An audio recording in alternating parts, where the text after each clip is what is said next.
All right, so yesterday when we were reading, there was kind of some tough stuff, right? So we know that Samar's family is Muslim and that the people in the neighborhood are not being kind, right? And we know some guy, we don't know who he is, carved leaf into red, the tree, okay? I asked you to make a prediction about whether you think red is going to get cut down or not. I don't know if we'll find out today, but keep that prediction in mind. And I also want you to be thinking about what you would put on the wish tree, okay? After Samar left, I felt restless. Restlessness is not a useful quality in a tree. We move in tiny bits, cell by cell, roots inching further, buds nudged into the sunlight. Or we move because someone transplants us to a new location. When you're a red oak, there's no point in feeling fidgety. Trees, as I said, are meant to listen, to observe, to endure. And yet, just once, before I said goodbye to the world, what would it be like to be something other than passive? To be an actor in the stories unfolding around me? Maybe even to make things a little bit better?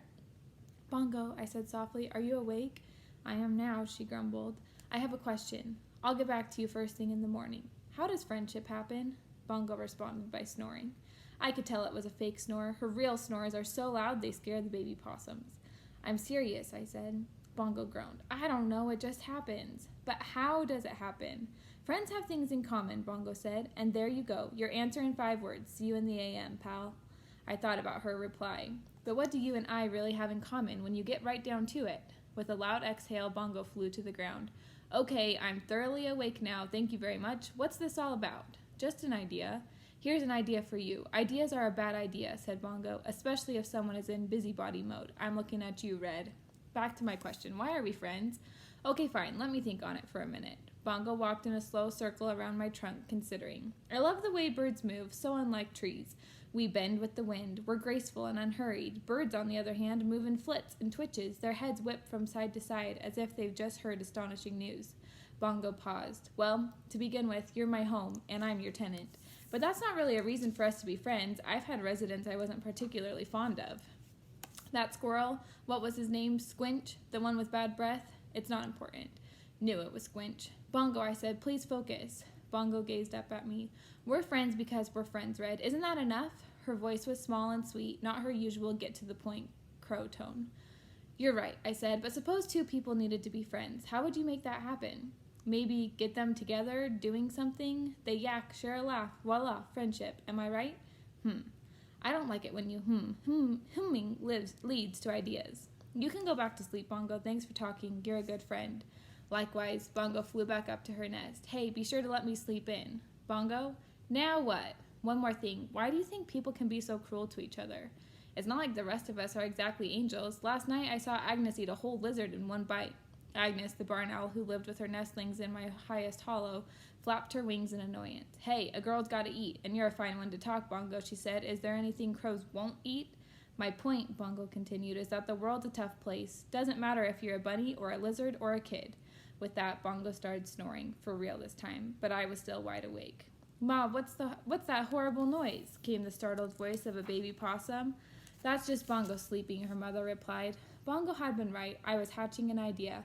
She'd always said I was a busybody, not to mention an optimist. An optimistic Budinsky. Well, there are worse things. Trees are the strong, silent type. Unless we're not. Bongo, I said early that morning as the last stars faded like weary fireflies, there's something I need you to do. Does it involve potato chips? Bongo mumbled. No. Then I'd rather sleep. It's about Samar. You promised you'd let me sleep in. I didn't promise, you implied. I want to grant Samar's wish. This roused Bongo. She fluttered down to her favorite branch, the one she'd nicknamed Home Plate. Bongo likes to watch the kids play softball at the elementary school. Red, you don't make wishes happen. You're the place where wishes go. You're like a leafy garbage can, in a good way. For 216 rings, I've sat on my roots and listened to people hope for things, and a lot of times those wishes never happened, I'm guessing. Bongo tucked a feather into place. Sometimes that's for the best. Remember that kindergartner who wanted a bulldozer? I'm passive. I just sit here watching the world. You're a tree, Red. That's kind of the job description. This is a good wish, and it's a wish I can make happen, I paused. Well, we can make happen. Yeah, I had a feeling that's where this was going. Bongo glided to the ground. Look, I heard Samar's wish. How exactly are you going to find her a friend? You'll see, I said, hoping I sounded more confident than I felt. Red. Bongo paced back and forth. With each step, her head bobbed forward. We've got more serious issues, pal. Francesca's talking about turning you into toothpicks, and your residents are frantic about where they're going to move if that happens. She came close and nudged me fondly. Of course, they're worried about you, too. I know that. Fresh baked bread poked her head out from under the porch. It was barely dawn, and only the white stripe running the length of her face was clearly visible. I've offered to take in one of the tree families temporarily, she announced. Preferably the possums. They're better behaved than the ewes.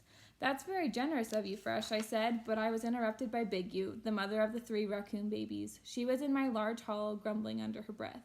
I beg your pardon, she exclaimed. You, and you have excellent manners. They're too inquisitive, said Fresh Baked Bread. Always poking their noses where they shouldn't be, grabbing things with those little paws of theirs. Well, at least they don't stink, Big Ewe cried, and your children have paws last time I checked.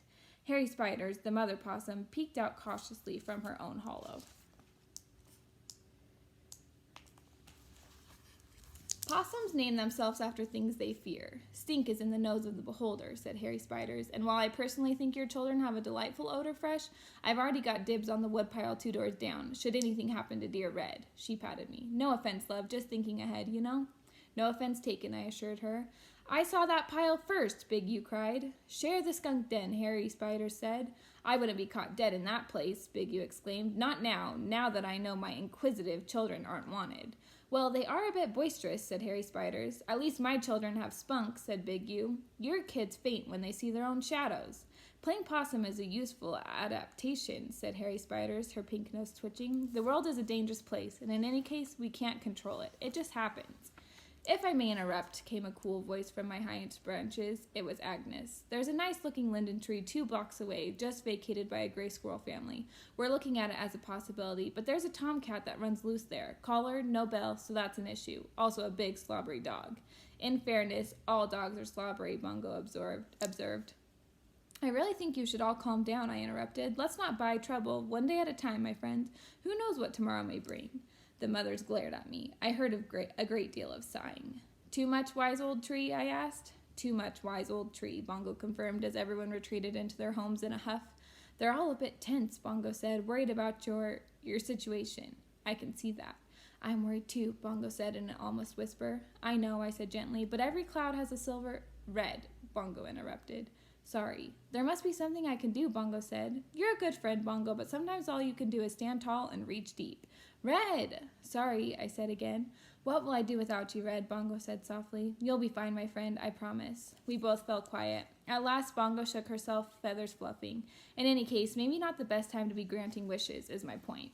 Seems to me this is exactly the right time, I replied. Bongo groaned, her little old man groaned. She knew I wasn't backing down, and with that, we began to plan.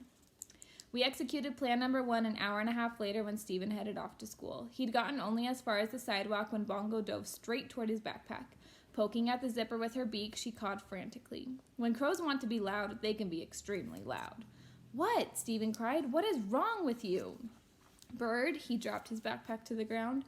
Bongo landed on the backpack, looking up at him hopefully. Chip, please, she said. Stephen rolled his eyes. Seriously? Hello, Bongo said. Chip, please. Stephen put his hands on his hips. Okay, fine. I've seen you in action, working the bus line. Bongo hopped to the ground as Stephen unzipped his backpack. You rock, she said politely. Stephen pulled out his lunch bag and opened it. Let's see, I've got a tuna fish sandwich, carrot sticks, but before he could say anything more, Bongo plunged into the backpack, grabbed a sheet of paper, and flew skyward.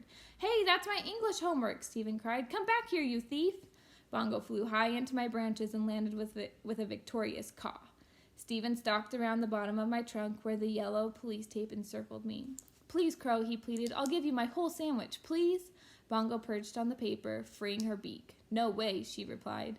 A few more minutes of grumbling, and Stephen gave up. Great, he muttered as he grabbed his backpack. Miss Kellerman is never going to believe me when I tell her a crow ate my homework. When Samar exited her house, it was time for the rest of our plan. She paused, as she always did, to say hello, and Bongo, as she always did, said hello back. But this time Bongo surprised Samar by landing on her shoulder and presenting her with a mangled piece of paper. Samar took it from Bongo. This has Stephen's name on it. Why on earth do you have it? No way, Bongo said, by way of an answer. Well, I'll be sure he gets this, Samar said. Bongo gave a little caw and headed back to me. Perfect, a simple plan, beautifully executed. Samara would give the homework to Stephen. They'd strike up a conversation about the crazy crow and the big oak tree. They'd laugh, they'd share, they'd realize they have a lot in common. Voila, friendship. It was a great plan. Except for the part that came just seconds later, the part where Samara noticed a friend of Stephen's walking by. She dashed over and asked him to give Stephen the piece of paper. And that was that. Meddling isn't as easy as I thought it would be, I confessed to Bongo. Hey, I did my part. You are wonderful, I said. Well, we'll just have to try again. We don't have a lot of time. Red, Bongo said with a sigh, please don't remind me. That afternoon, we tried plan number 2. This isn't going to work, Red, Bongo said, strutting back and forth on the lawn. Pessimist, I said. Optimist, she replied. Secretly, I had my doubts, though. Our second plan required help from one of the babies. There had been much bickering over which baby would get to assist us, but then there'd been plenty of bickering ever since Francesca's threat to cut me down. It frustrated me to see my residents, the ones who'd miraculously been getting along so well, turn on one another when faced with a problem. Granted, it was a big problem, but if I could handle it, it seemed like the least they could do was behave during our last days together. Bongo flipped a penny she'd kept in her collection of treasures, and we arrived at our helper, the smallest baby possum, Flashlight.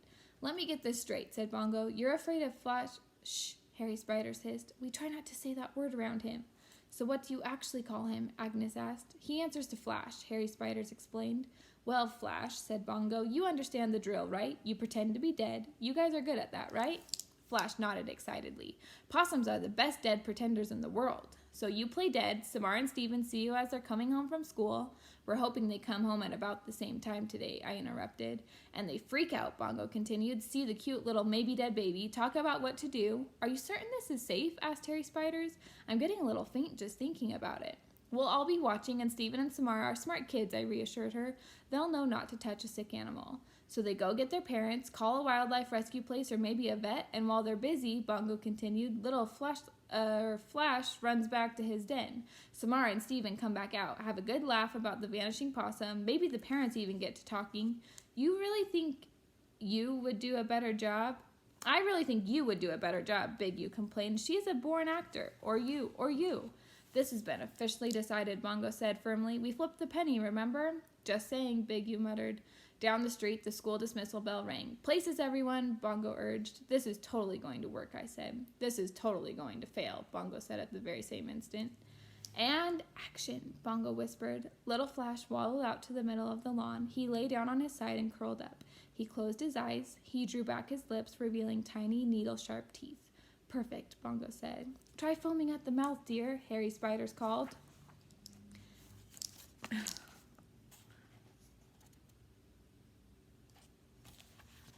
Down the street, we could see Stephen approaching. Luckily, Samara was just a few yards behind him. Flash leapt up. How am I doing, Ma?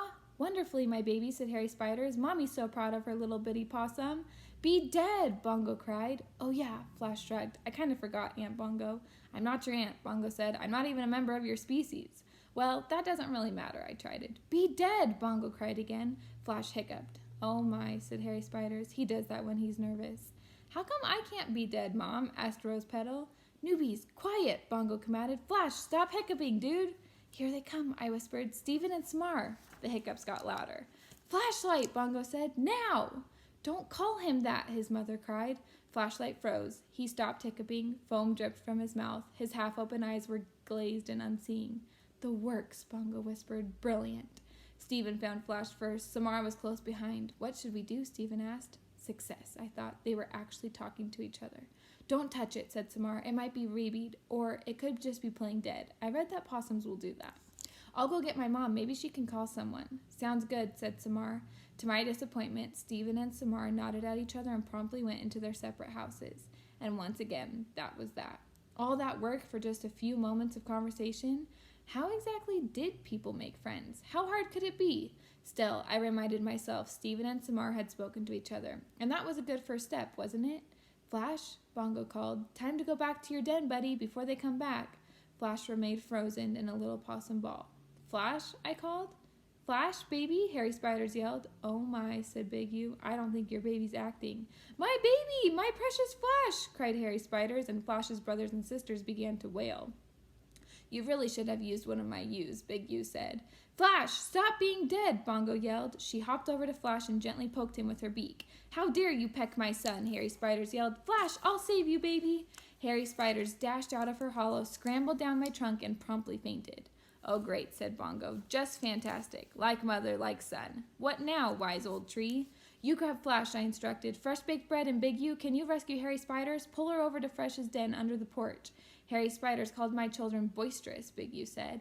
Big U said my children stink, Fresh baked bread said. Over 2 centuries of life, and I'd hardly ever raised my voice. This was one of those times. Now, I commanded just as the door to Stephen's house opened. You'd be surprised how fast raccoons and skunks can be when they're motivated. Stephen and his mother eventually gave up trying to find the mysterious baby possum. Samara watched them from her living room window, but she didn't venture out.